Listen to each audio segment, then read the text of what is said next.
दोस्तों, आप सभी का स्वागत है मेरे चैनल इन्फिनिटी ग्रोथ में। इस वीडियो सीरीज़ में हम Kota university BA second year की 1 वीक सीरीज़ के लेसन 3 से आज स्टार्ट करेंगे। लेसन का नाम है शासन प्रमुख। तो आइए स्टार्ट करते हैं। नंबर फर्स्ट क्वेश्चन, मुख्यमंत्री की किन्हीं 2 शक्तियों का उल्लेख कीजिए। नंबर 1, मुख्यमंत्री अपने स्वविवेक से मंत्रिमंडल का निर्माण करता है। मंत्रियों को विभागों का वितरण करना, मंत्रिमंडल की अध्यक्षता करना, मुख्यमंत्री शासन के विभिन्न विभागों में समन्वय बनाए रखना। नंबर 2 क्वेश्चन, संसदीय शासन प्रणाली की किन्हीं 2 विशेषताओं का उल्लेख कीजिए। आंसर, संसदीय शासन प्रणाली में कार्यपालिका में व्यवस्थापिका के मध्य घनिष्ठ संबंध होता है तथा इसमें कार्यपालिका व्यवस्थापिका के प्रति उत्तरदायी होती है। इसे मंत्रिमंडलात्मक तथा उत्तरदायी सरकार भी कहा जाता है। इसकी निम्न विशेषताएं हैं। मंत्रिमंडल का कार्यकाल अनिश्चित होता है। शासन का वास्तविक प्रधानमंत्री होती है, परंतु सभी कार्य औपचारिक कार्यपालिका अध्यक्ष के नाम से होते हैं। नंबर 3 क्वेश्चन है, ब्रिटेन और जापान में शासन का संवैधानिक प्रमुख कौन है। ब्रिटेन में शासन का संवैधानिक प्रमुख सम्राट होता है, लेकिन वास्तव में इसकी शक्तियों का प्रयोग प्रधानमंत्री व कैबिनेट के द्वारा किया जाता है। जापान में भी शासन का संवैधानिक प्रमुख सम्राट होता है, किंतु संसदीय लोकतंत्र होने के कारण शासन की वास्तविक शक्तियों का प्रयोग प्रधानमंत्री व कैबिनेट के द्वारा किया जाता है। नंबर 4 क्वेश्चन, अध्यक्षतात्मक शासन प्रणाली की किन्हीं 2 विशेषताओं को बताइए। अध्यक्षतात्मक शासन प्रणाली की कोई 2 लक्षण। कार्यपालिका व व्यवस्थापिका का कार्यकाल निश्चित होता है। अध्यक्षतात्मक शासन प्रणाली में शासन के अंगों के मध्य स्पष्ट शक्ति पृथक्करण पाया जाता है। शासनात्मक की वास्तविक शक्तियों का स्वामी होता है। मंत्रिमंडल का अभाव होता है। क्वेश्चन नंबर 5, भारतीय राष्ट्रपति के निर्वाचन हेतु किस पद्धति को अपनाया गया है। आंसर, भारत के राष्ट्रपति का निर्वाचन अप्रत्यक्ष रूप से अनुपातिक प्रतिनिधित्व प्रणाली द्वारा एकल संक्रमणीय मत प्रणाली के माध्यम से गुप्त मतदान रीति से होता है। क्वेश्चन नंबर 6, संस्थात्मक शासन प्रणाली से आप क्या। संस्थात्मक शासन व्यवस्था का शासन व्यवस्था है जिसमें वास्तविक कार्यपालिका अपनी राजनीतिक नीतियों का तथा कार्यों के लिए अंतिम रूप से व्यवस्थापिका व मतदाताओं के प्रति उत्तरदायी होती है, जबकि मुख्य कार्यपालक का अनुत्तरदायी स्थिति का निर्धारण किए हुए होता है। नंबर 7, अध्यक्षतात्मक शासन प्रणाली से आप क्या समझते हैं। अध्यक्षतात्मक शासन प्रणाली वह व्यवस्था है जिसमें कार्यपालिका अपनी कार्यविधि के विषय में संवैधानिक रूप से विधायिका से स्वतंत्र होते हैं और अपने राजनीतिक कार्यों व नीतियों के संबंध में विधायिका के प्रति अनुत्तरदायी होते हैं। क्वेश्चन नंबर 8, भारतीय संविधान में अनुच्छेद 352 और अनुच्छेद 356 में क्या प्रावधान किया गया है। अनुच्छेद 352 युद्ध, बाह्य आक्रमण, सशस्त्र विद्रोह की स्थिति में मंत्रिमंडल द्वारा लिखित परामर्श देने पर ही राष्ट्रपति पूरे देश या किसी एक भूभाग में राष्ट्रीय आपातकाल की घोषणा कर सकता है। अनुच्छेद 356, यदि राष्ट्रपति को राज्यपाल की प्रतिवेदन तथा अन्य किसी प्रकार से समाधान हो जाए तो उसकी स्थिति में उत्पन्न की गई किसी भी राज्य के शासन संवैधानिक उपबंधों के अनुसार नहीं चलाया जा सकता है तो वह संकट काल की घोषणा कर सकता है। क्वेश्चन नंबर 9, संसदीय शासन प्रणाली को परिभाषित कीजिए।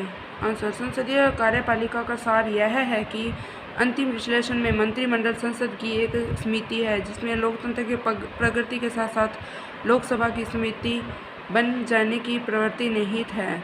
नंबर 10 क्वेश्चन, अध्यात्मक शासन प्रणाली को परिभाषित कीजिए।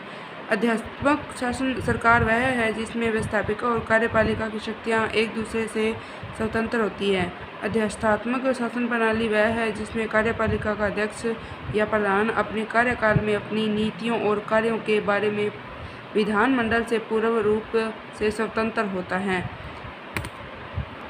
क्वेश्चन नंबर 1, अध्यक्षतात्मक शासन प्रणाली की विशेषताओं की विवेचना कीजिए। अध्यक्षतात्मक शासन प्रणाली की मुख्य विशेषताएं बताइए।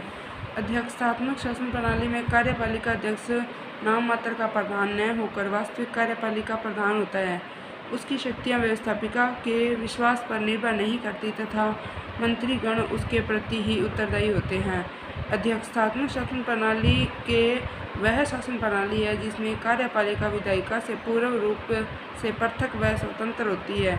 और शासन की कार्यपालिका शक्तियाँ शासनाध्यक्ष में ही निहित होती है और वह उन शक्तियों का स्वतंत्रतापूर्वक प्रयोग कर सकता है। परिभाषा। अध्यक्षात्मक सरकार वह सरकार है जिसमें व्यवस्थापिका और कार्यपालिका की शक्तियाँ एक दूसरे से स्वतंत्र होती है। विशेषताएं। अध्यक्षात्मक शासन प्रणाली की प्रमुख विशेषताएं बताइए। इसमें शक्ति पृथक्करण सिद्धांत को अपनाया जाता है और कार्यपालिका तथा विधायिका के बीच शक्तियों का स्पष्ट संवैधानिक विभाजन होता है।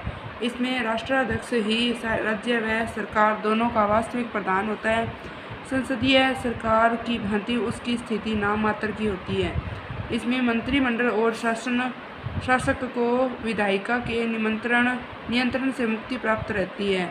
उसका विधानमंडल के प्रति उत्तरदायित्व का अभाव रहता है। उसका उत्तरदायित्व केवल संविधान के उपबंधों के प्रति रहता है। नंबर 4, इसमें कार्यपालिका की कार्यकाल निश्चित होता है। संविधान में ही कार्यपालिका के बारे में स्पष्ट उल्लेख कर दिया जाता है। नंबर 5, इसमें नाम मात्र के अध्यक्ष तथा वास्तविक कार्यपालिका में अंतर नहीं किया जाता, क्योंकि इसमें राज्य का अध्यक्ष ही सरकार का भी अध्यक्ष होता है।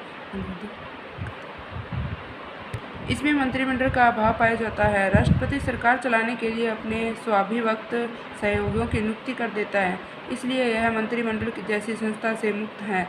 नंबर 8, इसमें कार्यपालिका शक्तियों के प्रयोग व उत्तरदायित्व का भार राष्ट्रपति या शासनाध्यक्ष पर होता है।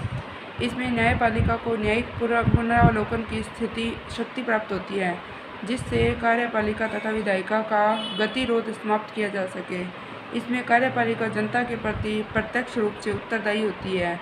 इसी वाटरगेट कांड में राष्ट्रपति निक्सन ने अपना उत्तरदायित्व मानते हुए अपने पद से त्याग दे दिया था। क्वेश्चन नंबर 2, संस्थात्मक शासन प्रणाली किसे कहते हैं और इसकी प्रमुख विशेषताएं क्या है। संसदीय शासन प्रणाली में कार्यपालिका व व्यवस्थापिका के मध्य घनिष्ठ संबंध होते हैं तथा कार्यपालिका व्यवस्थापिका के प्रति उत्तरदायी होती है। इसे मंत्रिमंडलात्मक सरकार या उत्तरदायी सरकार भी कहा जाता है, क्योंकि इसमें सरकार की वास्तविक शक्तियाँ मंत्रिमंडल के हाथों में होती है तथा अध्यक्ष नाम मात्र की शक्तियाँ रखता है। संसदीय शासन प्रणाली का अर्थ। संसदीय शासन प्रणाली लोकतांत्रिक शासन व्यवस्था की वह प्रणाली है जिसमें कार्यपालिका अपनी लोकतांत्रिक वैधता विधायिका के माध्यम से प्राप्त करती है और विधायिका के प्रति उत्तरदायी होती है। परिभाषाएं। संसदीय शासन प्रणाली सरकार के कार्यपालिका व व्यवस्थापिका के अंगों के अंतपाश पर आधारित शासन है। संसदीय सरकार व्यवस्थापिका और कार्यपालिका शक्तियों का सहयोग व घनिष्ठ संबंधों पर आधारित सरकार है। विशेषताएं। संसदीय सरकार के देश का मुखिया नाम मात्र होता है। उसकी समस्त शक्तियों का प्रयोग मंत्रिमंडल द्वारा किया जाता है। संसदीय सरकार के कार्य प्राप्ति का चयन व्यवस्थापिका द्वारा किया जाता है। वही व्यक्ति प्रधानमंत्री बनता है जिसे संसद में बहुमत प्राप्त है। संसदीय शासन में राज्य का मुखिया सरकार के अध्यक्ष की नियुक्ति करता है, यद्यपि यह औपचारिक मात्र की होती है। संसद में बहुमत दल का नेता ही सरकार का अध्यक्ष बनता है। संसदीय सरकार में प्रधानमंत्री ही सरकार की धुरी होता है। देश का शासन चलाने में की पूर्ण जिम्मेदारी उसकी होती है। संसदीय सरकार में मंत्रिमंडल का गठन प्रधानमंत्री द्वारा किया जाता है। संसदीय सरकार में मंत्रिमंडल के सदस्यों का संसद के किसी भी सदन का सदस्य होना जरूरी है।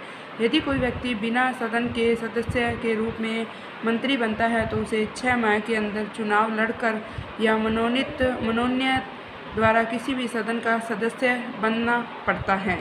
संसदीय सरकार में मंत्रिमंडल एक सामूहिक संस्था होती है। सभी मंत्री सामूहिक उत्तरदायित्व के सिद्धांत के आधार पर प्रधानमंत्री के नेतृत्व में कार्य करते हैं।